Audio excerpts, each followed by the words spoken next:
आदरणीय दर्शकवृन्द, agro TV नेपालमा यहाँलाई फेरि पनि स्वागत गर्न चाहन्छु। म नवराज क्षितिज। सदाको चाहिँ आज पनि एग्रो टिभीमा यहाँलाई विशेष कार्यक्रम, विशेष एपिसोडका साथ आएका छौँ। आजको कार्यक्रममा यहाँलाई विशेष प्रस्तुति दिनेछौँ।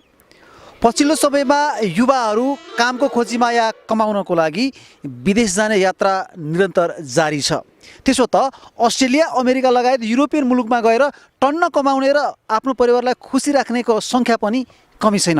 आउनुहोस्, विगत लामो समयदेखि अर्थात् 1 दशकको समय अस्ट्रेलियामा बिताउनुभएका एउटा त्यस्तो युवासँग हामी आज कृषि कुराकानी गर्नेछौँ, जसले नेपालमा आएर फेरि पनि केही नयाँ गर्ने र आम युवा किसानहरूलाई, आम युवावर्गलाई कृषि क्षेत्रमा अग्रसर गराउने उद्देश्यका साथ बट्टाई पालन गर्ने सोच राख्नुभएको छ। सोच मात्र राख्नुभएको छैन, आफ्नो व्यवसाय पनि गरिरहनु भएको छ। उहाँसँग हामी कुराकानी गर्नेछौँ। कुराकानीको लागि हुनुहुन्छ चाँगुनारे नगरपालिका 9 स्थित पाथलीमा रहनुभएका युवा शुभाङ्ग ढुङ्गाना। उहाँसँगको यो कृषि संवाद। एग्रो टिभी नेपालमा यहाँलाई स्वागत छ। हजुर, धन्यवाद। आराम हुनुहुन्छ? हजुर, ठिकै छु। बट्टाई पालिरहनु भएको छ, अलिकति पृष्ठभूमि बताइदिनुहोस् न। बट्टाई पालन गर्नुभन्दा अगाडि यहाँ के गर्नुहुन्थ्यो? हजुर, म 2009 चाहिँ पढाइको सिलसिलाले अस्ट्रेलियातिर गएको थिएँ। हजुर, त्यति बेला अब अस्ट्रेलिया गयो 2009 उता गएर आफ्नो पढाइ पनि पढियो, आफ्नो कामहरू पनि गरियो, होइन, गर्नुपर्ने कुराहरू सबै गरिए। अनि मेरो हजुरको प्रोफेसन चाहिँ एज अ म सेफ हो। अनि बट्टाई सम्बन्धी उता धेरै कामहरू कुराहरू गरेको थिएँ। अनि त्यसको चाहिँ हजुरको के फाइदाहरू रहेछ अनि भन्ने कुराहरू पनि थाहा भयो। अनि नेपाल जस्तो एउटा विकास उन्मुख देशमा बट्टाई चरा गरेर यसको चाहिँ हजुरको मासुमा धेरै प्रोटिन हुन्छ। त्यही भएर प्रोटिनको एउटा स्रोत चाहिँ खोजौँ कि भनेर लागेको हुँ म। तपाईँ 10 वर्ष अस्ट्रेलिया बस्नुभयो। हजुर, धेरै युवाहरू अस्ट्रेलियामा बसेपछि उतै हराउने पनि संस्कार छ। तर तपाईँ फर्केर आउनुभयो, 10 वर्ष बसिसकेपछि फेरि फर्केर आउनुभयो। के सम्भावना देख्नुभयो नेपालमा, फेरि फर्केर आउनुभयो? हामी यस्तो छ, हामी एक त कृषकका छोरा नातिहरू हौँ। हामी कृषि प्रधान देश हो नेपाल, होइन। अब हजुरहरूलाई पनि त्यो थाहा नै छ। अब अहिलेका युवा जनशक्तिहरू विदेशमा गएर जे पनि कामहरू गर्न तयार हुन्छन्। तर हाम्रो देशमा चाहिँ यो कृषि भनेको अहिले अपहेलित पेसा भयो। बाबुबाजेले गरिराख्नुभएको पेसा कसैले पनि नगर्ने भए। सम्भावनाहरू धेरै छन्, तर कसैले कस्तो भने नेपालमा काम छैन भन्छन्, है। अनि त्यही भएर मैले चाहिँ केही काम छ र केही गरौँ भनेर देखाउनलाई यो गरेको हो। जस्तो अस्ट्रेलियामा कमाएको पैसा अनि यहाँ बट्टाई पालिसकेपछि पैसामा त ठुलो भिन्नता होला, कम देखिएला। अनि फेरि यसबाट तपाईँ सेटिस्फ्याक्सन हुनुहुन्छ, सन्तुष्ट हुनुहुन्छ? हजुर, पैसा भने त यस्तो हो भन्ने उखानै छ नि, पैसा त हातको मैल भन्छन्, होइन। अब होला अस्ट्रेलियामा मैले हरेक हप्तामा पैसा कमाउँथेँ होला, यहाँ हरेक दिनमा कमाउँछु, थोरै कमाउँछु, त्यो फरक छ। तर उताको दुःख हेर्दाखेरि यताको यो सानो कमाइ मलाई एकदम सन्तुष्ट छ। हजुर, यो बट्टाई नै पाल्छ जस्तो कुखुरा छ, होइन।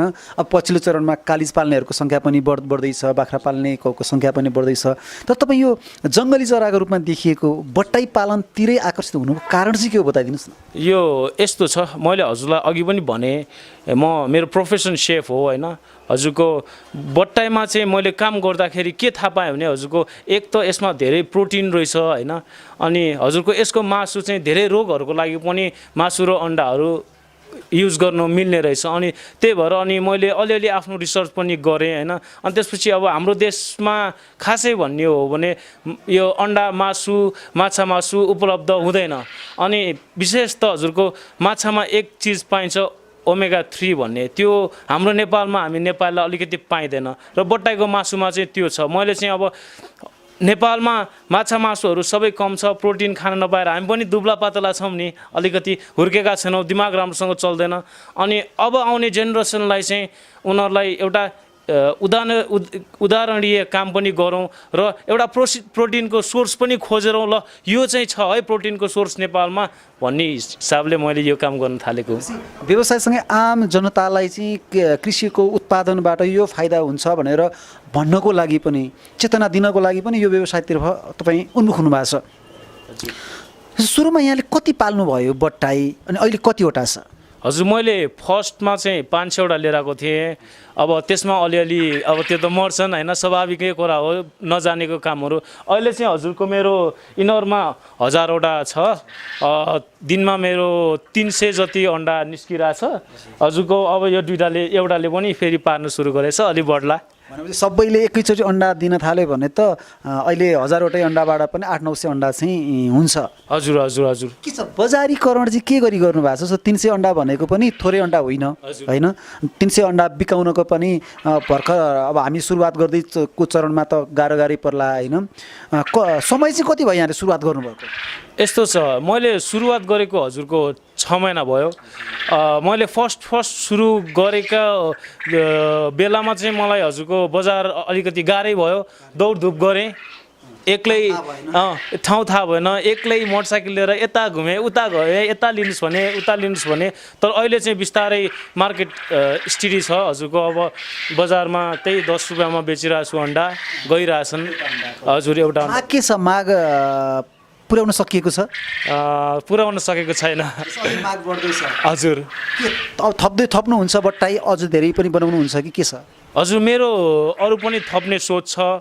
अनि मेरो चाहिँ कस्तो हो भने म बट्टाई अरू पनि थप्छु र अहिले अब पछिल्लो समयमा अब अहिले चाहिँ म प्री प्याक गरेर दिन सक्ने स्थितिमा छैन।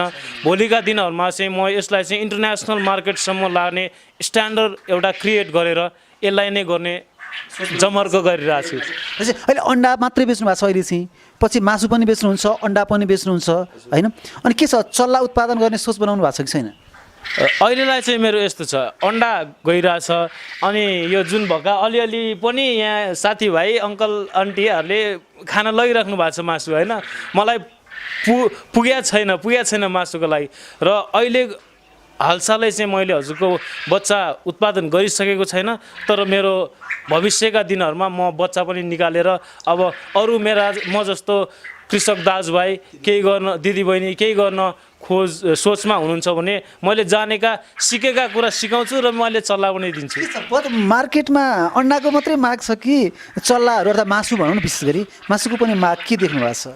मैले चाहिँ यस्तो देखेँ हजुरको, मासुको माग अलिकति कम छ। किनभने हामीले हजुरको रेडिमेड पारेर दिन सक्यो भने चाहिँ ठिक छ माग। अनि मासुको भन्दा चाहिँ अन्डाकै राम्रो माग देखिरहेको छु मैले।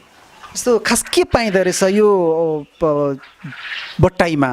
के तत्त्व पाइँदो रहेछ जसको कारणले चाहिँ धेरै मान्छेहरू चाहिँ बट्टाईको अन्डा खान रुचि गराइरहेछन्, माग भइरहेछ बजारमा? फर्स्टमा यस्तो, यो एउटा एकदम हाई सोर्स अफ प्रोटिन हो होइन हजुरको। अनि यसमा चाहिँ अरू पनि भिटामिन मिनरल्सहरू हुन्छ, जिङ्क हुन्छ, कपर हुन्छ हजुरको, भिटामिन B6 B12 होइन, सल्फरहरू हुन्छ। त्यो चाहिँ हाम्रो जिउलाई चाहिँ एकदम अति आवश्यक पर्ने तत्त्वहरू हुन्छ।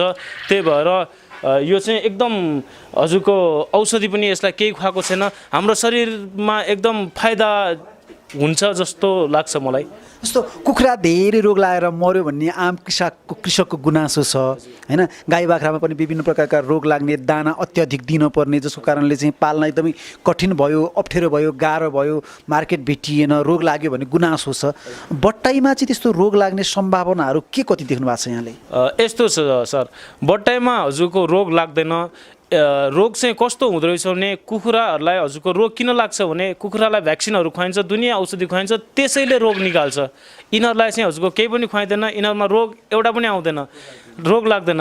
एउटा कुरा छ जस्तो हजुरको मर्दै नमर्ने भन्ने हुँदैन। जस्तो अहिले एउटा यो बट्टाई ठिकै छ भने यो 1 घन्टापछि मर्दिन पनि सक्छ है, अन द स्पट। तर रोग लाएर झक्राएर बसेर कुखुरा जस्तो चाहिँ मर्दैन हजुर। भने पछाडि रोग पनि लाग्दैन। अहिलेसम्म केही नै तपाईँले पालेको करिब 6 महिना भइसकेको छ, यो समयावधिमा चाहिँ रोग देखियो केही त्यस्तो सम्भावना जस्तो मर्ने, झोक्राउने खालको त्यस्तो कुनै लक्षण देखिया छ कि चाहिँ? हजुर त्यस्तो त अहिलेसम्म छैन। यिनीहरूलाई चाहिँ कस्तो हुन्छ भने मेन गरेर हजुरको 3 थरीको रोगहरू लाग्छ। एउटा चाहिँ कोराइजा भन्छ, कुखुरालाई पनि लाग्छ। त्यो चाहिँ आँखा सुन्निने हुन्छ, त्यो चाहिँ हजुरको हुर्काउने ठाउँ अलिकति फोहोर भयो, गन्दा भयो भने त्यो हुन्छ होइन। अनि अर्को चाहिँ हजुरको के यसलाई कक्सिडियोसिस भन्ने कुखुरालाई नै रोग लाग्छ। रातो छेर्ने, दिशा पातलो गर्ने, पखेटा लत्राएर छुट्टै कुनामा गएर बस्ने, त्यो रोग लाग्छ होइन। अनि हजुरको अर्को चाहिँ एउटा छ, त्यसलाई चाहिँ अल्सरेटिभ इन्टराइटिस भन्छ। त्यो चाहिँ हजुरको आन्द्रामा घाउ हुने रोग। त्यो चाहिँ कस्तो भने त्यसमा पनि लक्षण चाहिँ त्यस्तै नै हुन्छ। यो समूहमै गएर एक्लै बस्छ, हजुरको अरूहरूले दाना खायो भने आफूले पनि दाना खाएको जस्तै गर्छ, तर यिनीहरूको दिशामा चाहिँ एकदम पातलो हुन्छ, र्याल्लो परेको हुन्छ होइन। खासै मेरोमा चाहिँ अहिलेसम्म कुनै पनि रोग लाग्या देखाएको छैन, तर यी चाहिँ मेन 3 रोगहरू हुन् यिनीहरूलाई आउन सक्ने। जस्तो दाना पानी पक्कै पनि चाहिन्छ, प्राणी हो होइन। दाना पानीको व्यवस्थापन यसले के खान्छ, यसलाई कसरी खुवाउनु भएको छ अलिकति बताइदिनुहोस् न। हजुर यस्तो छ, अब दाना मैले यो मेरो चराको लागि आफैले बनाइरहेको छु, मेरो आफ्नै फर्मुलेसन छ। अरू बाहिरको बजारी दाना म खुवाउँदिनँ, किनभने यो एउटा जङ्गली चिज हो र प्रोटिनको सोर्स भएर मैले यसलाई त्यही हिसाबले औषधिहरू नखुवाइकन हाम्रो सबैलाई हुने हिसाबले उत्पादन गरेको छु होइन। मैले औषधि खुवाएको दाना युज गरेको थिएँ भने मैले किन बट्टाइ पाल्थेँ र कुकुरै पाल्थेँ होइन। त्यही भएर दाना पानी दिनुपर्छ यसलाई। मैले चाहिँ के गरेको छु भने बिहान 6 बजे एकचोटि दाना पानी हालिदिन्छु, अनि हजुरको 12 देखि 1 बजे भित्रमा दाना पानी चेक गर्छु, र बेलुका चाहिँ हजुरको अराउन्ड 7 बजे दाना पानी हालिदिएपछि रातभरिलाई पुग्छ। दानाको रूपमा चाहिँ के प्रयोग गर्नुहुन्छ अहिले? मैले यस्तो छ हजुरको 4-5 थरी हाल्छु, एउटा मकै हाल्छु, अनि हजुर एउटा गहुँको चोक्कर हाल्छु, अनि तोरीको पिना हाल्छु होइन, अनि हजुरको भटमासको पिना हाल्छु। अनि यिनीहरूलाई चाहिँ औषधिहरू चाहिँ मैले केही पनि हाल्दिनँ। अब कहिलेकाहीँ हजुरको एक हप्ता 2 हप्ता 3 हप्तामा कहिलेकाहीँ चाहिँ अन्डा पार्न थालेपछि अलिकति क्याल्सियम यिनीहरूलाई नपुग्नु भएर क्याल्सियम चाहिँ चलाउँछु, अरू चाहिँ मैले केही पनि दिँदैन। यसलाई रातको समयमा बत्ती बालेर राखिदिनु पर्ने या बत्ती नहुँदा पनि फरक नपर्ने के देख्नु भएको छ? यस्तो छ हजुरको बत्ती बालेरै राख्न पर्छ जस्तो मलाई लाग्छ, किनभने मैले गरेको 6 महिनाको अन्तरालले मलाई त्यही देखायो। हजुरको बत्ती बालेर नराख्दा चाहिँ कस्तो हुने रहेछ भने यिनीहरूले बेलुका दाना पानी कम खान्छन् होइन। कम खाएपछि अनि यिनीहरूको प्रोडक्सन पनि अलिकति कम हुन्छ। त्यही भएर अब प्रोडक्सनको निम्ति भए पनि हामीले बत्ती चाहिँ यिनीहरूलाई बालेर राख्नुपर्छ। चराहरू प्रायः झगडा गर्छ भन्छन् कि होइन, चराहरू चाहिँ यो चाहिँ झगडा गर्ने चरामा पर्छ कि पर्दैन, कतिको झगडा गर्छन् यिनीहरू? यो चाहिँ अब अलिकति जङ्गली नै चरा हो, त्यही भएर अलिकति एग्रेसिभ नै हुन्छ हजुरको है। हजुर झगडा गर्छन्, अनि कोही चाहिँ अब त्यही हो अलि एग्रेसिभ हुन्छन्। अब यो कति समयमा यसले फुल अन्डा दिन थाल्दो रहेछ भनौँ न? चल्ला कतिको समय भए पछाडि चाहिँ अन्डा दिन्छ खासमा? यस्तो छ, अन्डा दिन यो हजुरको चराहरूमा सबभन्दा छोटो लाइफ साइकल भएको चरा चाहिँ यही नै हो हजुरको होइन। यसले चाहिँ हजुरको 35 दिनमा चाहिँ अन्डा पार्न सुरु गर्छ होइन। फर्स्टमा चाहिँ अब सानो हुन्छ अन्डाहरू, अनि 35 दिनमा सुरु गर्छ, अनि जब यसको 8 हप्ता चाहिँ अन्डा 8 हप्ता पार्न सुरु गर्छ नि, 8 हप्तामा चाहिँ म्याक्सिमम हुन्छ यसको अन्डा, अनि त्यसपछि बिस्तारै झार्दै ल्याउँछ, फेरि बढाउँदै लान्छ, फेरि झार्दै ल्याउँछ। यिनीहरूको त्यस्तो हुन्छ। कतिपय जस्तो चराचुरुङ्गीका मासु खान नमिल्ने नहुने भन्ने भनाइ छ होइन। जस्तो बट्टाईको त्यस्तो मासु खान नहुने या यो रोगको लागि चाहिँ खान हुने खालको उपचार हुने खालको के छ, यसको बारेमा अलिकति बताइदिनुहोस् न। यस्तो छ हजुरको बट्टाईको मासु या अन्डा एकजनाले मात्रै खान नहुने अलिकति यो रिसर्चले देखाइरहेको छ। को भने हजुरको जो मान्छे चाहिँ प्रेग्नेन्ट हुनुहुन्छ होइन, उहाँहरूलाई चाहिँ यो अलिकति युज नगर्ने सजेसन दिन्छु, किनभने यो अलिकति हाई प्रोटिन भएकोले मिसक्यारेज हुने चान्सेस हुन्छ। त्यही भएर हो। अरूहरूलाई चाहिँ हजुरको यसले धेरै रोगहरूलाई ठिक हुन्छ, जस्तो हाम्रो अहिले समाजमा सुगर प्रेसरका दाइ दिदीहरू बाबाआमाहरू हुनुहुन्छ, उहाँहरूलाई ठिक हुन्छ। यसले चाहिँ हजुरको सुगर, ब्लड प्रेसर, बाथ, टिबी, अनि पत्थरी, एलर्जी, दम जस्ता रोगहरूलाई चाहिँ एकदम ठिक पार्छ। यो होइन कि हजुरको आज एउटा अन्डा खायो भनेर ठिक हुने होइन, यस चाहिँ कन्टिन्युटी हुनु पर्यो, निरन्तरता भएपछि 100% ठिक हुन्छ। जस्तो एउटा चराचुरुङ्गी पाल्नको लागि, व्यवसाय गर्नको लागि राम्रो खोरको व्यवस्था पनि आवश्यक छ होइन। खोरको व्यवस्थापन खोर कसरी बनाउनु भएको छ, कतिको कस्टी रहेछ, खर्च कतिको लाग्दो रहेछ, सामान्य तरिकाले पनि पाल्न सकिँदो रहेछ कि होइन एकदमै खर्च गरेर पाल्नु पर्दो रहेछ, अलिकति बताइदिनुहोस् न। यस्तो छ, यिनीहरूलाई पाल्न सबभन्दा धेरै खर्च आउने नै खोरमै हो। हजुरको छोडेर पनि पाल्न मिल्छ भुसमा, तर कस्तो हुन्छ भने त्यो हो भने हजुरको त्यहाँ धेरै रोगहरू आउँछ, आफूलाई पनि काम गर्न धेरै असहज हुन्छ। र मैले चाहिँ त्यही भएर एउटा पक्की आधुनिक खोर चाहिँ आफ्नै डिजाइनमा निर्माण गरेको छु होइन।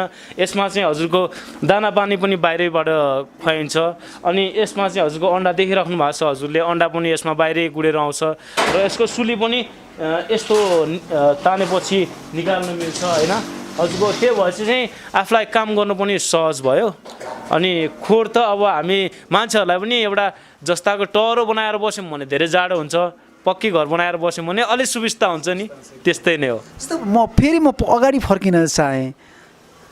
अस्ट्रेलिया जानुभयो, 9 वर्ष बस्नुभयो, पढ्नुभयो, काम गर्नुभयो अनि छोराले चाहिँ जस्तो युरोपमा बसेर होइन कमाएर पढेर जमाएर फर्केर आइसके पछाडि बुवा मम्मीले जस्तो तपाईँले यो जुन काम गरिरहनु भएको छ बट्टाई पाल्नको लागि उहाँहरू कतिको खुसी हुन्छ? छोराले राम्रै गर्यो या फेरि अस्ट्रेलिया नै गइदियो हुन्थ्यो भन्ने धारणा, या ठिकै छ छोराले राम्रै गर्यो, के छ बुवा आमाको धारणा चाहिँ? यस्तो छ हजुरको, छोरो मान्छे भइसकेपछि देश विदेश त घुम्न परिहाल्छ होइन। तर कस्तो हो भने हजुरको देश विदेश जाने हो, उताको राम्रो चिजहरू सिकेर हाम्रो देशमा ल्याएर त्यही चिजहरूलाई चाहिँ हामीले गऱ्यौँ भने राम्रो हुन्छ होइन। र मेरो सन्दर्भमा चाहिँ म यतिका समय बाहिर बसेँ, उता काम गरेँ, पढेँ, दुःख गरेँ, सुख गरेँ, त्यो आफ्नो ठाउँमा छ। यहाँ अहिले आएर यो काम गर्दा चाहिँ मेरो घर परिवार बुवा मम्मी सबैको साथ छ मलाई, उहाँहरू हजुर एकदम सपोर्ट छ। र उहाँहरूले चाहिँ के भन्नुभएको छ भने अब यतिले मात्र भएन, अझै धेरै थपौँ भन्ने जस्तो हौसला दिनुहुन्छ होइन। त्यही भएर म खुसी नै छु हजुरको। एउटा पैसा मात्र जिन्दगीमा कुनै केही कुरा होइन रहेछ, जीवनमा सन्तुष्टि चाहिँ सबैभन्दा ठुलो कुरा रहेछ। अनि अब यहाँ आएर आफ्नो बुवा मम्मीहरूसँग बस्नु पाउँदा, आफ्नो घर छेउको काम गर्न पाउँदा म एकदम खुसी छु। हजुर ठिक छ, हामी यहाँको बुवासँग पनि कुराकानी गर्नेछौँ। एकछिनपछि यहाँको बुवासँग पनि भेटाइदिनुहुन्छ पक्कै पनि यहाँले। अबको दिनमा कसरी जाने सोच बनाउनु भएको छ? बट्टाई पालनलाई कसरी अगाडि बढाउनुहुन्छ यहाँले? यस्तो छ मेरो चाहिँ अब मैले यो लङ टर्म नै काम गर्न लागेको हुँ होइन। मैले हजुरको मेरो फर्म पनि दर्ता भइसक्यो, मेरो फर्मको नाम चाहिँ सुराबिया बट्टाई फार्म हो। अब मैले चाहिँ बिस्तारै बिस्तारै चल्लाहरू पनि दिन्छु, अन्डा पनि मार्केटमा दिन्छु। र मैले भनिहालेँ यो बट्टाईलाई मैले अहिले हाम्रो सानो नेपालमा मात्र सीमित छ, यसलाई एउटा अन्तर्राष्ट्रिय बजारसम्म पुर्याउने कोसिस गरेर लागि पर्छु। हजुर बुवा नमस्कार। हजुर नमस्कार, धन्यवाद। के छ, छोरा 10 वर्ष अस्ट्रेलिया बसेर आउनुभयो अनि यहाँ फेरि बट्टाई पाल्न थाल्नु भएको छ। छोरा विदेशै गएर बसेको भए हुन्थ्यो, वहीँ धेरै कमाइन्थ्यो जस्तो लागिरहेको छैन? के लागिरहेको छ बिहा बट्टाई पाल्दाखेरि अहिले? होइन, मेरो 2टा छोरा 2टै अस्ट्रेलिया, यो फर्क्यो म खुसी छु, एकदम खुसी छु। र आफ्नै व्यवसाय गरेको छ, सम्मानित व्यवसाय। विदेशमा गएर पनि त्यति सजिलो छैन, विदेश भने पनि सङ्घर्षै हो। त्यति काम यहाँ गर्ने हो भने त्यहाँभन्दा बढी यहाँ कमाइन्छ जस्तो मलाई लाग्छ। म आफू पनि रिटायर मान्छे हुँ, त्यो हिसाबले यहीँ धेरै अवसरहरू छन्, त्यसैले जति सके यहीँ गर्दा राम्रै गरेछ। म एकदम सन्तुष्ट छु, म सन्तुष्ट छु। हामी कार्यक्रमको अन्तिममा पनि छौँ। जाँदा जाँदै आम दर्शकहरूलाई जो एग्रो टिभी नेपाल हेरिरहनु भएको छ, दर्शकहरूलाई के भन्न चाहनुहुन्छ यहाँले? म हजुरलाई अन्तिममा के भन्न चाहन्छु, जो एग्रो टिभी हेरेर बसिराख्नुभएका दर्शकबिनहरूलाई, अस्ट्रेलिया, अमेरिका, युरोप, जापान गएर हामी जुनै पनि काम गर्न तयार हुन्छौँ, तर हाम्रो देशमा कति कामहरू छन् त्यसलाई चाहिँ हामी गर्न एकदम अपहेलना गर्छौँ। नेपालमा काम छैन भन्छौँ होइन, त्यो चाहिँ प्लिज नगरिदिनु होला। आफ्नै देशमा एउटा सम्मानित काम गर्नुहोस्, कृषिमा नि धेरै काम छ र एउटा उदाहरण बनेर समाजमा जिन्दगी जिउनुहोस्, त्यही नै भन्न चाहन्छु। हजुर यहाँहरूको अमूल्य समयको लागि दुवैजनालाई धन्यवाद दिन चाहन्छु। हजुर धेरै धेरै धन्यवाद। धन्यवाद, नमस्कार। दामी भिडियो आउँछ नि, ठ्याक्कै तल सब्सक्राइबमा ट्याक्कै क्लिक हानिदिनुहोस्।